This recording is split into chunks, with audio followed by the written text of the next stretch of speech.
আসসালামু আলাইকুম, সবাই কেমন আছেন? তো এখানে আগের ভিডিওতে আপনাদেরকে দেখিয়েছি আমি যে পুকুরটা লিজ নিয়েছিলাম ওটার পাট বাঁধার কাজ চলতেছে।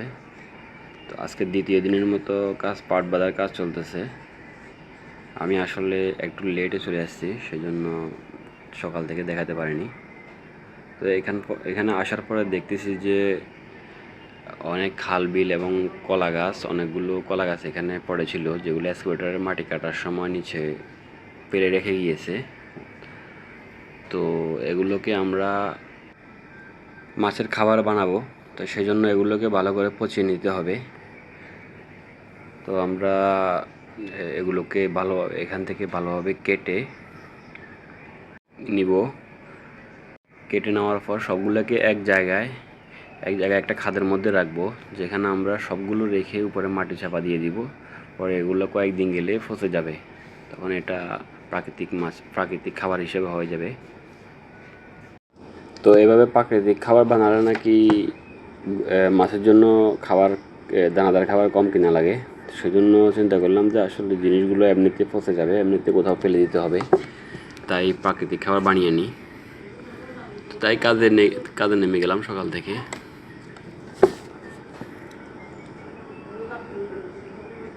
আসলে কাজ করার অভ্যাস কখনোই ছিল না, ছোট থেকে তেমন কাজ করি নাই, তাই এখন একটু একটু কাজ করার অভ্যাস করতেছি।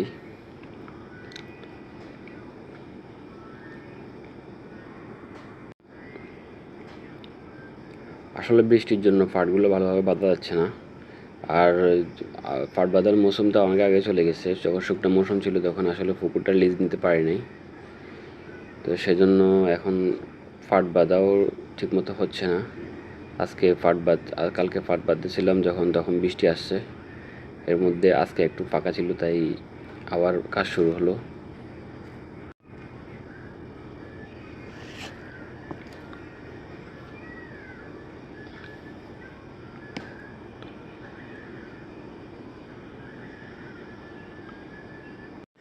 পাশে আমার খালাতো ভাই ছিল, তো তার সাথে একটু পরামর্শ করতেছিলাম যে কীভাবে কী করলে ভালো হয়, ওকে একটু জ্ঞান দিচ্ছিলাম আসলে কীভাবে কী করা যায়।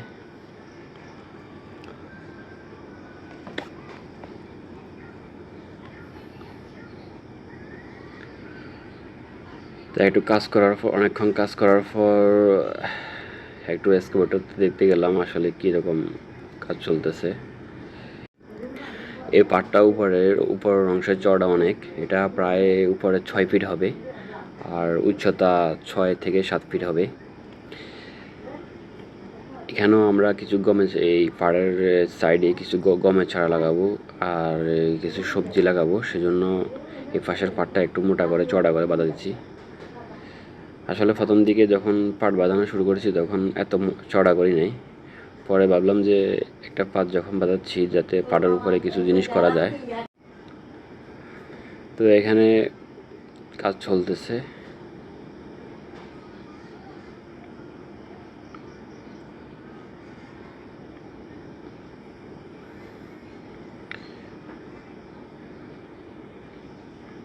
প্রায় পুকুরের 3 ভাগের 1 ভাগ বাঁধানো হয়ে গেছে ফাড়ের গাছ।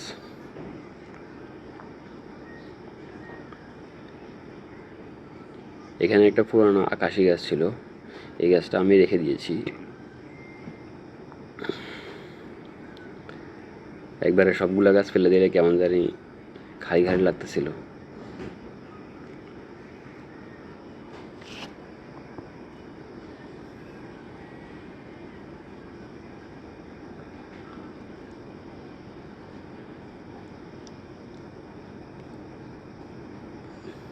এটার পাশ দিয়ে একটা নদী বয়ে গেছে, এটা আমরা আমাদের বাসায় গাং বলি। একটা গাং, অনেক বড় একটা গাং আছে। তো এখানের দৃশ্যটা খুবই সুন্দর, আসলে খুবই মনোরম পরিবেশ এখানে।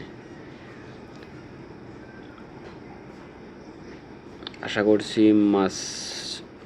মাছ চাষ করার পাশাপাশি এই দৃশ্যটাও উপভোগ করতে পারবো, সেজন্য আসলে অনেক ভালো লাগতেছে। তো এখানে পাট বাঁধানোর কাজ চলতেছে। তো এদিকে আমি চলে গেলাম নার্সারিতে কিছু গমের চারা আনার জন্য। তো আমি কিছু গমে চারা নিয়ে আসলাম, এগুলো হচ্ছে এই গোল্ডেন 8। তো নার্সারিতে ওনার সাথে যোগাযোগ করলাম, উনি বললো যে আপনি এই পেয়ারা গাছের চারাটা লাগাতে পারেন, যেহেতু আপনি নতুন বাগান করতেছেন, তো এটার ফলনও খুব ভালো হয়। তা আমি ওনার সাথে প্রাথমিকভাবে কথা বলে 60টা পেয়ারা গাছ নিয়ে আসলাম আর 4টা লেবু গাছ নিয়ে আসলাম, যেগুলো 12 মাসে ফল দিবে, আর পেয়ারাগুলো 12 মাসে ফল দিবে। তো এদিকে আমাদের পেয়ারা গাছগুলো চলে এসেছে, এখন এগুলো নামাবো। আমি একে একে এগুলো নামাচ্ছিলাম। প্রতিটা পেয়ারা গাছেই ফল ছিল, পেয়ারা ছিল, এবং লেবু গাছগুলো তো লেবুর ফুল ছিল। প্রতিটা লেবু গাছ, পেয়ারা গাছ সবগুলোতে ফল ফুল আছে। মানে এখন লাগাবো, এখন থেকে এগুলো ধরা স্টার্ট করে দিয়েছে। আর এগুলো হচ্ছে কলবের গাছ। তো আমি নামাচ্ছিলাম একে একে সবগুলো। এদিকে ড্রাইভারও নামাচ্ছে।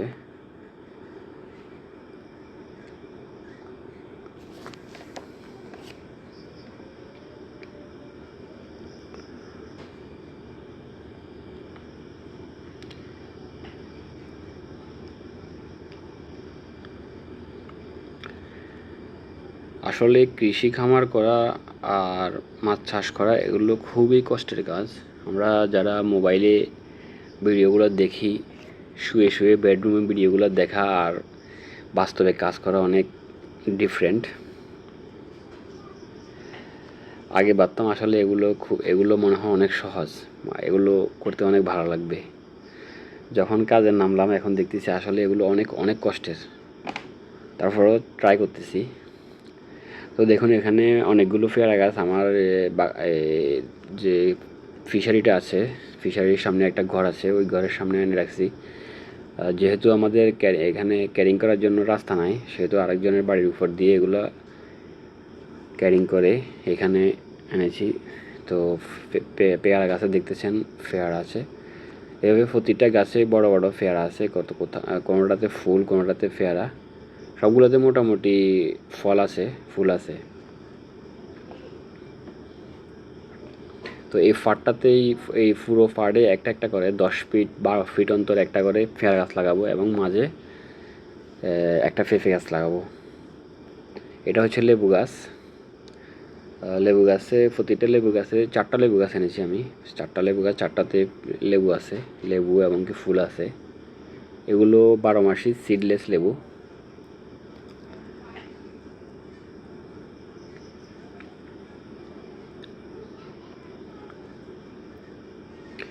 আসলে পরীক্ষামূলকভাবে এগুলো করা, আগে কখনো ট্রাই করি নাই, দেখি কি হয়। একবার একটা রিস্ক নিলাম। আসলে চেষ্টা করলে কোনো কিছুই অসম্ভব না। আশা করছি আমিও এটাতে সাকসেস হব ইনশাল্লাহ।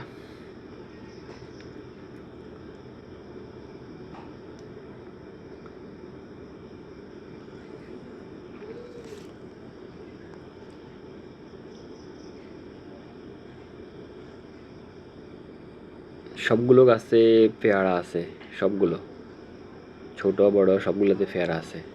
এগুলো কলবের গাছ, সেজন্য তাড়াতাড়ি পেয়ারা ধরেছে, নাহলে এত তাড়াতাড়ি আসলে সচরাচর পেয়ারা ধরে না। এটা হচ্ছে গোল্ডেন 8 12 মাসি পেয়ারা গাছ। তো পেয়ারা গাছের জন্য আমি জৈব সার নিয়ে আসছি। এটা হচ্ছে প্রাণ কোম্পানির জৈব সার। তো এটাতে প্রতি পেয়ারা গাছে আমাকে বলছে 1 থেকে 1.5 কেজি 2 কেজি জৈব সার দেওয়ার জন্য। তাই কয়েকটা গাছ পরীক্ষামূলকভাবে আজকে লাগাবো, 10-12টা গাছ লাগাবো, সেজন্য কিছু জৈব সার নিয়ে নিচ্ছি। তো একটা একটা করে পেয়ারা গাছ ফাড়ে নিয়ে যাচ্ছি, ফাড়ে যেখানে লাগাবো।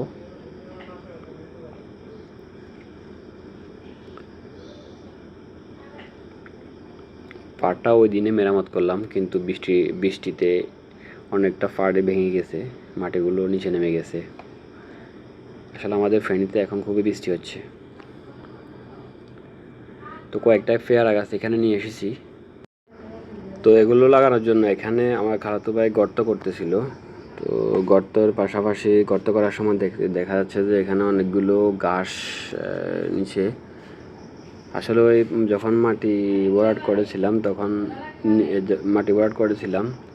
তো এখানে তো মাটি 1 ফিট বা আধা ফিট মাটি ফেলেছি উপরে, সেজন্য নিচে ঘাসগুলো রয়ে গেছে আগের। তো গাছগুলো ভালো করে সাফ করে নিচ্ছি, যেহেতু গাছ থাকলে গাছগুলো ভালো করে বেড়ে উঠবে না। তো মাটিগুলো ওঠানোর পর ও ভালো করে গাছগুলো বেছে ফেলে দিচ্ছে।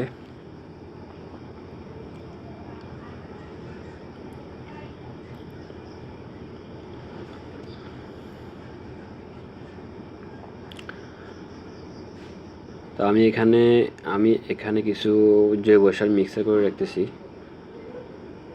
যেগুলো আমরা বিকালে গাছ লাগানোর সময় মাটিগুলো গাছের গোড়া দিয়ে দিব। এখন মিক্সার করে রাখবো।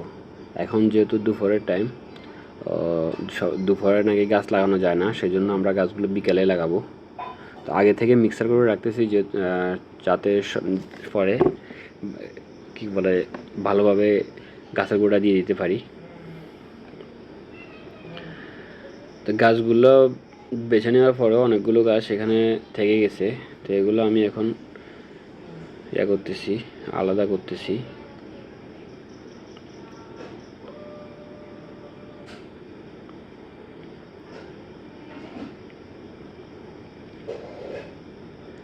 আমরা গাছগুলো লাগাবো 10 ফিট বা 12 ফিট পর, যেহেতু আমরা মাঝখানে একটা পেঁপে গাছ লাগাবো পরে।